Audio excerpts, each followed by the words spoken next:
Whistles ఎన్ని వచ్చినాయి మా? ఎన్ని వచ్చినాయి?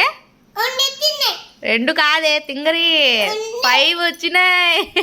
మా వైషుకి నేను పని చేసుకుంటానని కుక్కర్ 5 విజిల్స్ వచ్చినాక చెప్పు మా అని 1 2 3 అని లెక్క పెట్టుకొని 5 వచ్చినాక చెప్పింది చిట్టల్లి.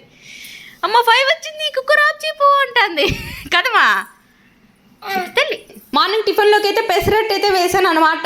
ఎప్పుడు లాగా కాకుండా ఈరోజు ఇంకొంచెం టేస్టీగా అయితే వచ్చింది. అందులో పప్పుల పొడి వేసుకొని తింటే సూపర్గా అయితే ఉనింది.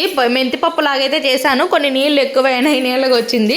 ఇవి వచ్చేసి మార్కెట్లో తీసుకున్నా, వస్తుందో రాదో అంటే చిన్నగానే ఉంటుంది కదా వేగే కొద్ది అనుకుంటే. మరీ నూనె ఎక్కువ కాకూడదు తక్కువ కాకూడదు, లిమిట్గా కాగితే మటుకు బాగానే ఏగినాయి. టేస్ట్ కూడా అంతే బాగుందబ్బా.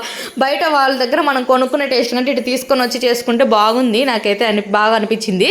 పప్పులో కారం అయితే చాలా అనిపించింది. ఇంకా ఎంత కొంచెం నిమ్మకాయ విన్నా తగ్గలేదు. నెయ్యి వేసి అయితే కలిపి వైషు క్యారీ కట్టాను. ఇక్కడ ఈ ప్లాస్టిక్ డబ్బా వచ్చేసి వైషు బ్యాగ్లో 4 రోజుల నుంచి వస్తానే ఉండింది. నేను మేడం మొన్న ఫోన్ చేసినప్పుడు ఎవరిదో పెట్టి పంపిస్తున్నారు మేడం పాపకి అంటే, అది లేదు మేడం మేము చిల్డ్రన్స్ డేకి గిఫ్ట్గా ఇచ్చాను నా స్టూడెంట్స్కి నేను అని అయితే వాళ్ళ మేడం చెప్పిందనమాట. ఇక్కడ వచ్చేసి చిక్కుడుగాయ నిన్న చేసింది, బాగా వచ్చింది. ఇది కూడా టేస్ట్ చెనిక్కాయ పప్పుల పొడి వేసి చేసి తింటే. వీడియో నచ్చితే లైక్ సబ్స్క్రైబ్. బాయ్.